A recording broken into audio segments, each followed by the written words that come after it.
자, 이제 월요일 정실한 10일 이어가죠. 지난주 금요일 날 참 역사적인 현장을 여러 시청자 여러분들, 투자 여러분들이 목도를 하셨는데요. 국회에서 박근혜 대통령에 대한 탄핵안을 예상했던 표수보다도 더 큰 표 차로 가결을 했습니다.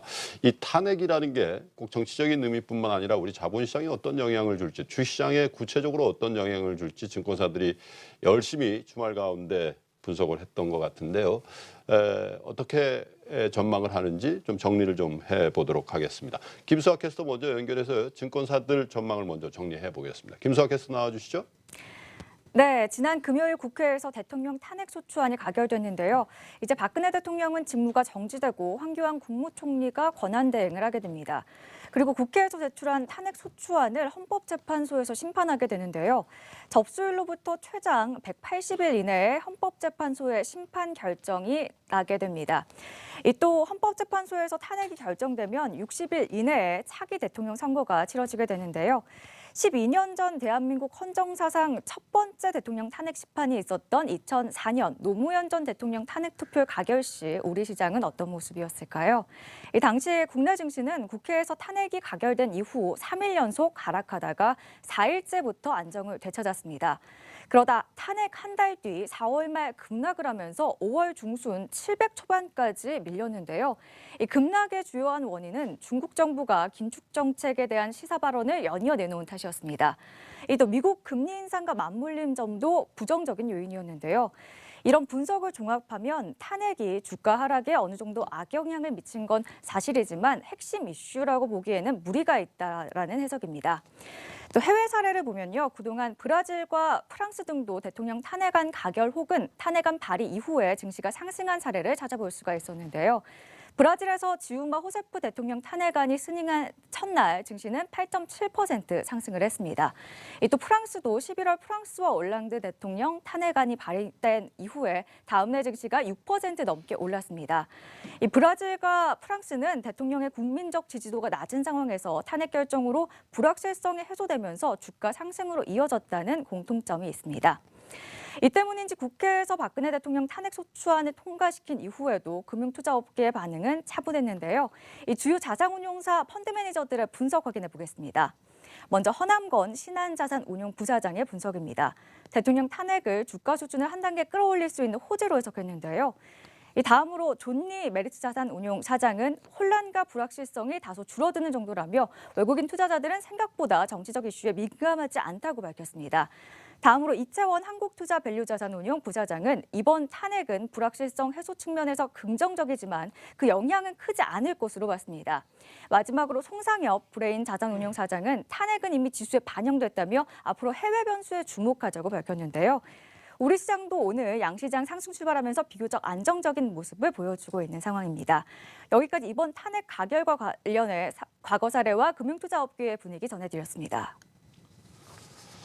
자, 탄핵이라는 큰 정치적인 그 이벤트 직후에 우리 시장은 그 비교적 안정적으로 또 코스닥 같은 경우는 비교적 큰 폭의 상승세를 시현하고 있기 때문에 이게 자본시장에 특별히 주식시장의 악재로보다는 호재로 또 불확실성에 이게 뭐 불확실성이 완전히 해소된 건 아니겠습니다만 불확실성의 잠정적인 해소로 받아들인다 이렇게 보여지는데요.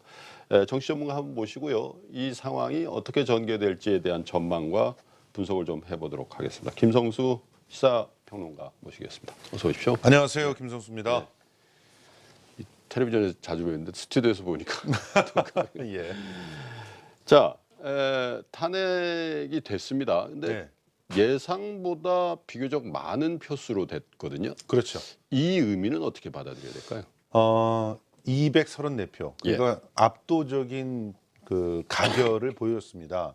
이 상황은 실질적으로 친박에서도 한 20표 정도가 대통령 탄핵하는 쪽에 표를 던졌다라고 하는 그런 얘기고 결과적으로 촛불의 민심을 고스란히 국회가 대의를 했다 이렇게 볼 수가 있겠죠.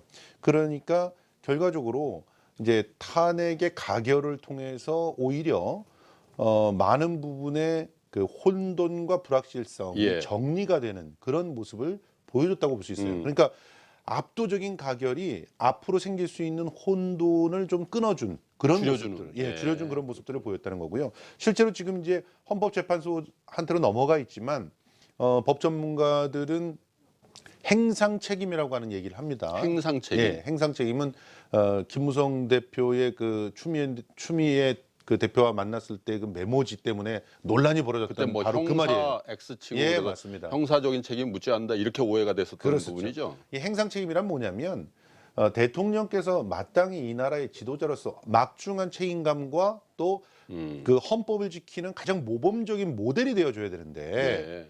행태가 여러 가지 헌법을 지키지 않는 그런 어떤 태도만을 보여도 예. 그 태도를 가지고 탄핵을 할 수 있다는 거거든요. 어허. 대표적인 게 실제로 그 이전에 노무현 대통령께서 그 전 대통령께서 탄핵의 가결까지 됐잖아요. 예. 그때 당시에 사실은 말 두 마디 때문이었어요. 예. 우리 열린우리당이 더 많은 의석을 확보할 수 있다면 예. 내가 법의 테두리 안에서 하고 싶은 거 다 하고 싶다. 네. 이런 얘기를 했던 것 가지고 아하. 선거법 위반이다 이렇게 나왔는데 예. 실제로 선거법 위반에는 나중에도 왔지만 무죄가 나왔단 말이에요. 그거는 이제 형사적인 책임이 없다는 얘기죠. 네. 그런데도 그런 말을 대통령이라고 하는 분이 할 수가 있느냐.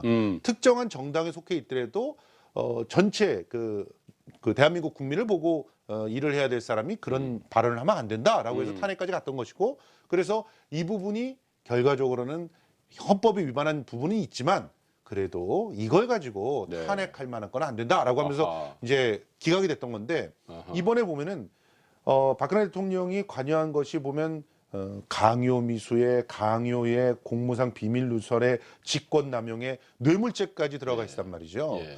이제 이런 상황을 과연 예. 헌재에서 용납할 수 있을지 이게 지켜봐야 될 것 같습니다.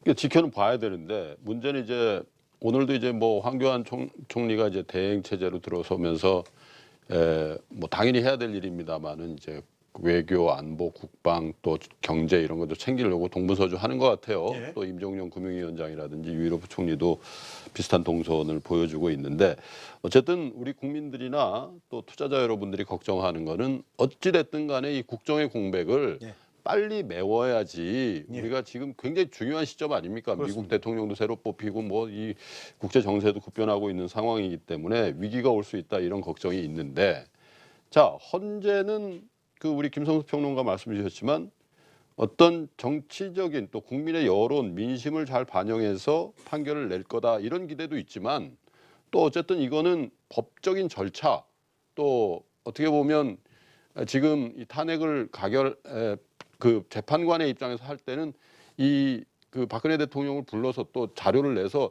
다 검토를 해야 된다. 그러면 시간이 많이 걸릴 거다. 너무 조급하게 하는 것도 이거 위헌적이다. 법률적이지 않다. 막 밀어붙이는 것도 능사는 아니다. 이런 여론들도 있단 말이에요. 예. 일단은 좀 정리를 해보자면요. 어떤 것이 우리 그 나라의 경제 예. 그리고 또 국민들의 안녕을 위해서 가장 좋을까? 불확실성이 사라지는 게 가장 좋겠죠. 그렇죠. 불확실성이 사라지면서 희망까지 품을 수 있으면 그것이 최고가 아니겠습니까? 예. 그러면 이제 지금 현재 헌재가 선택할 수 있는 방법이 예. 최대한 빠른 시간에 인용을 하거나 예. 최대한 빠른 시간에 기각을 기각을 하거나 하거나. 시간을 꽤 이렇게 두면서 아주 꼼꼼하게 해서 인용을 하거나 아니면 그렇게 해서 기각을 하거나 이 네 가지 가능성들이 있는데 예. 가장 큰 어떻게 보면 데미지를 입는 것이 예. 시간 지길질 끄다가 기각을 하는 것이 가장 큰 데미지를 입는다고 볼 수 있죠. 왜냐하면 그 기간 동안에 계속 불확실성은 남아있고 그 이후에도 새로운 리더십이 탄생하지 않은 상태에서 결과적으로는 나머지 1년을 갖다 보내야 되는 그런 상황이 되기 때문에 예. 가장 우리 증시나 경제에는 안 좋은 상황이 될 수가 있습니다. 그러면 차라리 짧게 그 어떻게 보면 그 혹독한 시력을 겪더라도 가령 1월 말에 그 박한철 헌법재판소장의 임기가 만료되기 전에 이 문제를 해결을 한다. 그렇게 되면 그 1월 딱 해결됐을 때 당시에는 그 탄핵이 인용된다고 하면 그것을 반대하는 그런 목소리들이 일겠지만 네. 정신없이 바로 대선으로 들어갈 수 있는 그러면 60일 안에 대선이 끝나야 되는 그런 상황이 되니까 그렇죠. 대선 이후에는 확실하게 새로운 리더십으로 어떻게 보면 그 안정된 희망을 품을 수 있는 그런 어떤 전국들이 마련되고 실제로 대통령 선거나 이런 것들이 있고 난 다음에는 증시나 이런 부분들이 안정되면서 올라간단 말이죠. 이제 이런 부분들을 선택을 하는 것이 가장 그래도 예. 나라에는 도움이 된다라는 그런 생각들을 하고 있습니다. 그래서 많은 사람들이 인용이든 기각이든 빨리 내려라. 그래야 긴 불확실성의 시간을 갖지 않을 수 있다.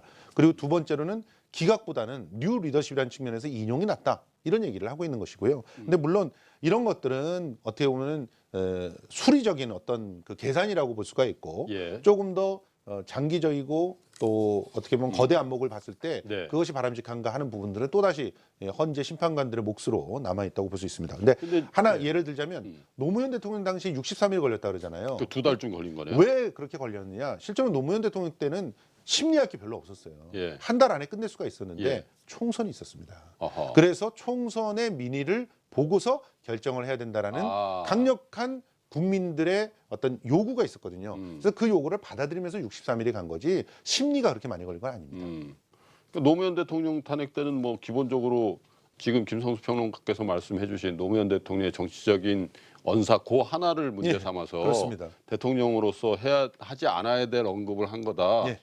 공정선거 위배한 거다. 뭐 예. 그런 건데 그건 사실 뭐 그 법률 우리나라에서 법률의 대가들만 모여 있는 헌재 소장을 비롯한 재판관 입장에선 이 명확관을 하는데도 63일을 썼던 이유는 총선 때문에 그런 거다. 그렇죠. 근데 이번엔 다르죠. 아까 열거한 그런 죄라는 게 사실 그 법률상 죄고 예. 헌법에 대한 또 그 위배 이런 것들은 따로 있어 열 몇 건씩이나 되잖아요. 그렇습니다. 근데 그건 국회에서 야삼당이 다 또 결의해가지고 새누리당 일부까지 해가지고 이런 걸 다 위배했고 헌법 법률 위배했으니까 헌법재판소에서 다 그 시시비비를 다 가려주십시오 하면 그 법률적인 검토를 다 해야 되는 거 아니에요? 근데 어떻게 일단은 빨리 할 수 있어요? 그 법률적인 검토라고 하는 영역이 예. 그 민형사 재판소하고 예. 헌법재판소는 성격이 다르다는 거죠. 네.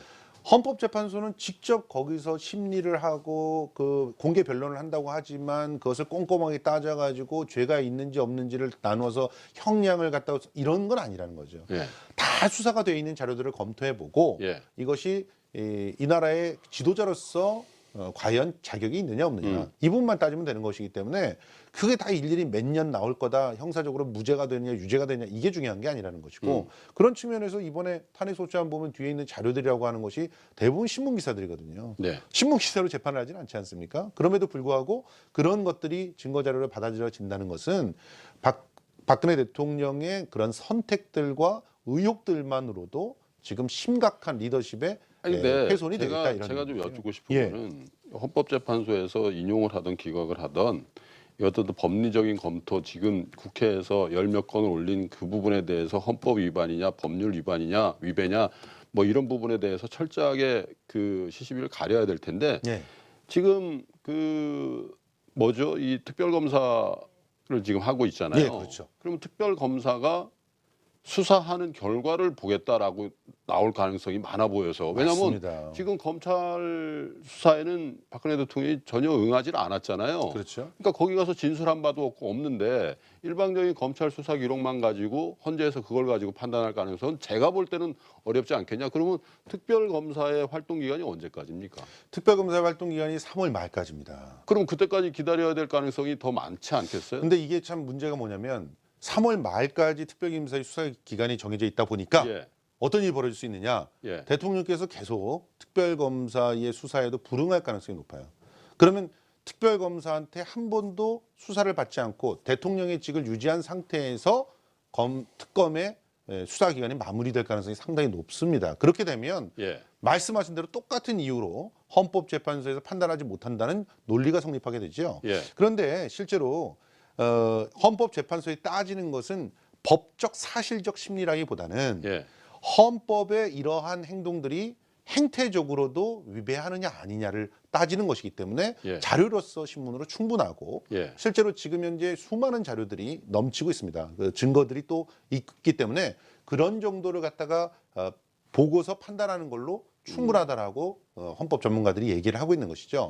그러니까 그 헌법재판소에 따지는 게 사실 증인들 다 데리고 가서 사실 신문 다 하고 그래서 뭐 이 증언이 맞느냐 아니냐 뭐 이런 걸 따지고 이런 얘기들은 아니고 결과적으로 형을 확정짓는 게 아니거든요. 다만 그분이 헌법을 위배했느냐 안 위배했느냐를 전체적인 틀거리 내에서 판단만 내려주는 겁니다. 그러니까 이런 판단들이 형사 재판정하고는 다르다. 그런 측면에서 아무리 예. 그 꼼꼼하게 법리적인 어떤 해석들이 들어간다고 해도 그 시기를 당길 수 있다. 왜냐하면 수사 결과라고 하는 것들의 신뢰성을 갖다가 의심하지 않는다면 네. 그런 부분들을 기준이 돼서 살펴볼 수 있다는 자, 거죠. 어쨌든 인용이든 기각이든 그 국정의 공백이라든지 이런 것들을 위해서라면 좀 그 헌재에서 서둘러서 해주는 게 좋을 것 같다라는 그렇습니다. 그런 취지이시고, 한 가지만 더 질문을 드리고 인터뷰를 마감하도록 하는데, 지난주 금요일 저녁부터 이제 황교안 국무총리가 권한대행을 하고 있잖아요. 예.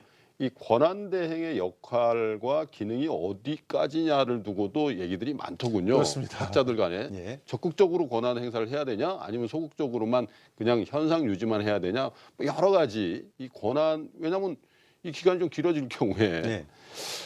어떻게들 얘기를 합니까?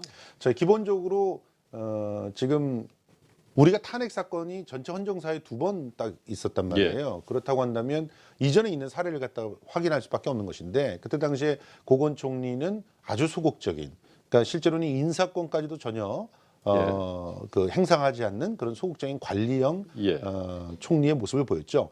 그러니까 지금 대통령의 권한이 100% 전부 다 넘어온다고 해석하시는 분들은 간과하고 있는 것이 뭐냐면, 국무총리가 만약에 미국의 부통령처럼 선출된 권력이다 라고 한다면 그 100%에 대한 어떤 헌법적인 타당성을 얘기할 수가 있을 텐데, 총리는 대통령이 임명한 사람이란 말이죠. 국민에 의해 선택된 사람이 아니에요.